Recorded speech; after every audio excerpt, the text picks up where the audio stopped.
Hello and welcome to the third episode of our summer special, Who Drank It First? Every episode we'll be making a different cocktail while throwing in some fun facts leading up to the second season premiere of Who Ate It First on October 3rd. On October 3rd. You know I love fun facts. You do. So We're all about those fun facts. yes, they're fun and factual. It's in the name. That is correct. Sure is. Well, would you like to know why I have this lovely bottle of 50% alcohol whiskey? Yes, I would love to know. The reason is because we are gathered here today To witness to the marriage of Princess Buttercup. I'm forgetting the guy's name at the moment. Carrie Hughes, whatever his character name is. Can't remember at the moment. Anyway, we are gathered here today because we are going to make the whiskey sour. I do have to say something really quick.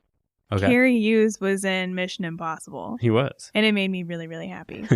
I mean, he was in the Netflix movie with Brooke Shields. Yeah, he was. It was good. It was okay. I thought it was really cute. It was corny. They're supposed to be corny. Netflix's Christmas movies are essentially Hallmark. Anyway, so we're doing whiskey sours because I am a big fan of whiskey and whiskey cocktails in particular. I usually drink old fashions, but since I do that all the time, maybe not all the time, but sometimes. On occasion when we go out. Yeah, on social occasions. I wanted to change it up for this episode, so I decided to try something else that is whiskey based. Nice. And that's why I landed on the whiskey sour. So the recipe that we're going to use to make the whiskey sour today is from the Educated Barfly on YouTube. I found a lot of really great resources from him, actually. Yeah, he seems like a chill guy. He seems really cool. Has a big following on YouTube, so definitely check him out if you are curious about any other bartending stuff. I watched his intro into cocktail video, and it's by like era. So you sort of go from Prohibition cocktails to modern ones. So it was interesting because you can see essentially drinks develop over time. Mm-hmm. Like, this is what we have now, but it developed from this thing. Yeah, we encourage you to go check that out if you are curious about anything else bartending related. He has a lot of videos. But yeah, the recipe calls for 2 ounces of 100 proof rye whiskey, which is why I have this bottle next to me right now. So remind me the trick with the numbers again. You divide it. Okay. So 100 proof is 50% alcohol. Okay. And you can even see it on the bottle, actually. It says 100 proof, and then right under it, it says 50% alcohol. Oh, that's helpful. Yeah. Thank you. You literally just divide it. Why that is, I don't know. I have not looked into that. For some unknown reason, you divide. Yeah. Maybe that will be a mystery that we can solve in the next episode. Okay. I will await with bated breath the answer to that question. 100 proof rye whiskey, 2 ounces of that. 1 ounce of lemon juice. Half an ounce of orange juice. Half an ounce of rich simple syrup. 1 egg white. And Angostura bitters. Going back to the rich simple syrup. I was about to say, excuse me, teacher. Please explain to me I was going to get what to that it. is. Yeah.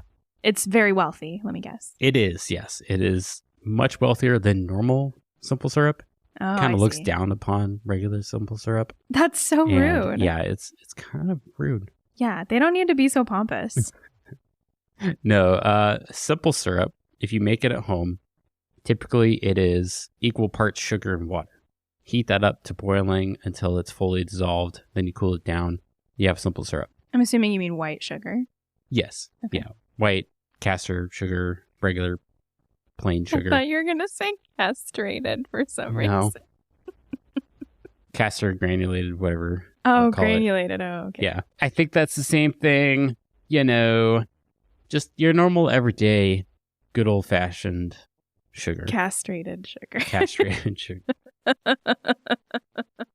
Rich simple syrup is a 2-to-1 Ratio? ratio. There you go. 2-to-1 ratio. Words Is that are whiskey hard. kicking in? I've had 2 sips of the whiskey and I apparently can't handle it. Better have another one. Maybe it'll make you talk straight. So it's 2 cups of sugar and 1 cup of water. Same dealio. You heat it up until it's fully dissolved. What? I said dealio. Deal with it. Oh my God. I'm okay. No, you're not. The first printed record of the sour, not the whiskey sour, but the sour drink, because a sour is more than just a whiskey sour. There's lots of different kinds of sours. The first mention of the sour cocktail appeared in the 1862 book, How to Mix Drinks by Jerry Thomas. That sounds like an important book. It's pretty straightforward, right to the point. Excuse me, librarian. I really need to know about how to mix a drink. Can you help me find a book? Well, sure. Why don't you just take this How to Mix Drinks book by Jerry Thomas? Wow. It has everything you need to learn how to mix drinks. Thank you, very Georgian Southern librarian. Wow, you're very, very... I'm going all over the place. You're very, very welcome, my lady. I got a little Savannah in there. Oh my goodness. Kendall's from Georgia now, apparently. I just have that scene from The Office playing through my head. You want to talk like a little bit of drawl, like molasses is just sort of spilling out of your mouth, or something like that. You should see the gesturing that he's making with his hand as he says that. It's the motion of molasses. That's what I'm doing. I'm crying over here. This is a special episode. Instead of simple syrup, though, in the book, when he's talking about the sour, he dissolves sugar in a little bit of water before adding the other ingredients. Which is also something that I have seen in recipes for old fashions. A lot of people, it's not a simple syrup. They actually take a sugar cube and break it into a little bit of water at the bottom of the cup before you mix in the rest of the ingredients. I've seen that too, and that looks really fancy. Because nothing says, I'm fancy, more than a cubed piece of sugar. Yeah, I don't know. Do they even sell sugar cubes anymore? Oh, they have to. I've seen them at brunch and tea parties and stuff. I feel like I haven't seen a sugar cube in 15 years, probably. I don't think they're super prevalent. Yeah, I don't think Google, can I buy a sugar cube? Can I buy sugar cubes? I don't know. Well, I would imagine so. I think horses like them. Yeah. Or is that a myth? I don't know. I'll ask. We'll go ask a horse expert. That's another mystery that we can solve for the next thought you were just going to say, I'm going to go ask a horse. No. Full stop. I'm going to go ask a horse. Mr. Ed! I mean, we're in Texas. So there's horses everywhere, so it won't take us long to find one to talk to. This episode is cursed. The earliest record of a whiskey sour was in a Wisconsin newspaper in 1870, which is, if you're following, was 8 years after the first mention of just a sour. The original whiskey sour had 3 main components to it: a spirit, sugar, and citrus. The egg white that I mentioned in the recipe that we're going to be making is something that came into whiskey sours later. I'm not sure exactly when. I couldn't find an exact date, but it wasn't part of the original recipes of a whiskey sour. Interesting. Do you think it was like the Nestle Toll House myth where it was she accidentally knocked chocolate into her batter and whammo, it's the chocolate chip recipe. So somebody they accidentally put egg white into the cocktail shaker. Oops, did I accidentally knock an egg into my glass? Guess I'll try it. Guess I'll just drink it. Turns out it's delicious. Oh, that's yummy in my tummy. Yeah, I like this. Okay, Fat Albert. Hey. All right, so let's actually make this cocktail. I don't think you need another one. I haven't had one yet. That's the scary thing. That is the scary part. So we are first going to pour the lemon juice, orange juice, simple syrup, and the whiskey into one of our cups of our cocktail shaker. And then in the other cup, we will add the egg white. Then we're going to put the 2 cups together as if you were a bartender. You know how they do. Yes, I've seen it before. Yep. And then you're going to shake that up. There's not going to be any ice in there. It's going to be what's called a dry shake. And you're going to shake that for 15 to 20 seconds. Ironic, because liquid is liquid, not dry. I know. I don't know why that's called a dry shake. I'm assuming it just because there's no it means sans ice. Yeah. Yeah. But though, yes, there is liquid in the cocktail shaker. It's still a misnomer. I'm just saying. But you're not getting that chuk chuk chuk sound. So Right. it just sounds like water sloshing. All right. And then once you've done that for 15 to 20 seconds, you can open it back up. And then you can throw either some ice in there or a large whiskey ice block. And you'll put that into the cup, close it again, and shake it again for a little bit. And that's going to add a lot of froth and also help to start to dilute your drink a little bit. Mm-hmm. Then once you're done with that, you can pour the drink over a fine mesh strainer into a glass. So the reason why you want to use a strainer when you pour this is because there's likely going to be some curdled egg bits in the drink. So this just helps catch those so that it doesn't actually get into the cocktail glass. Yummy! Because you don't want curdled eggs in your cocktail. No, I'd like some cheese with my drink, please. So then you'll top the drink off with some drops of Angostura bitters and enjoy.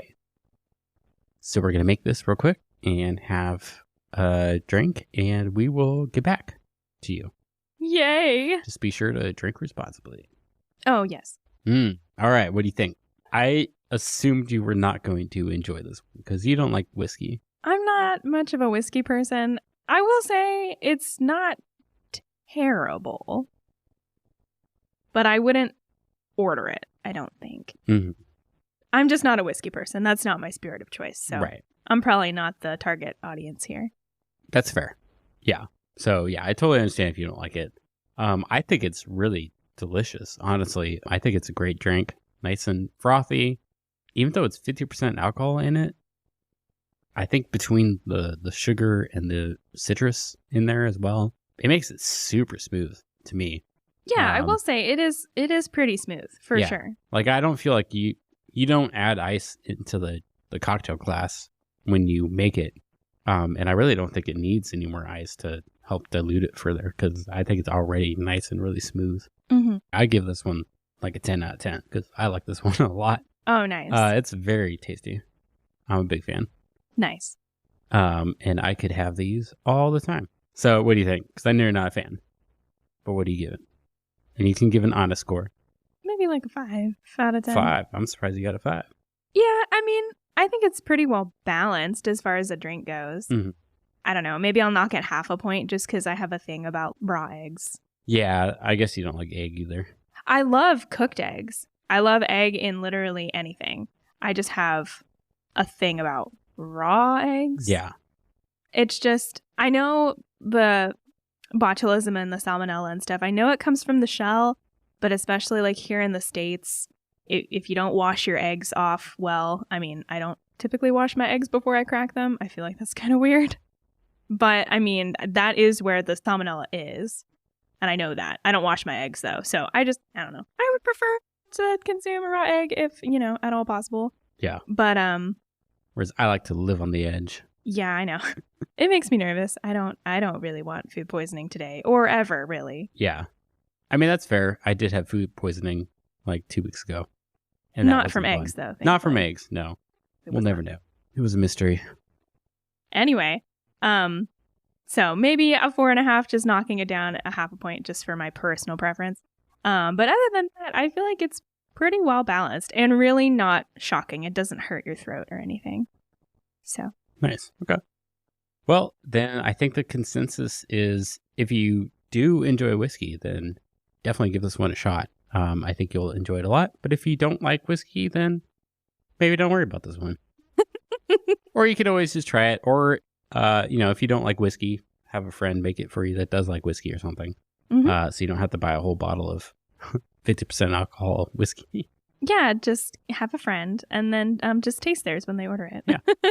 Okay, well, I think that will wrap it up for our August episode of Who Drank It First. We will have one more coming at you in September to kind of finish this off before we start our season 2 of Who Ate It First. Once again, that will be October 3rd. What?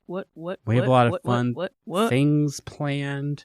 We're trying to come up with some fun community challenges that are going to hopefully help involve everybody and not just Apple Podcast listeners this time. Yes, we're trying to be all-inclusive to all of our platforms. Wherever you listen to us, you'll be able to participate in some of these fun things. Yeah.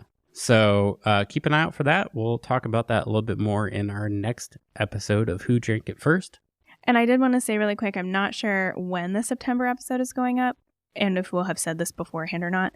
But if you follow us on Instagram, you'll be seeing some pictures of food from Italy.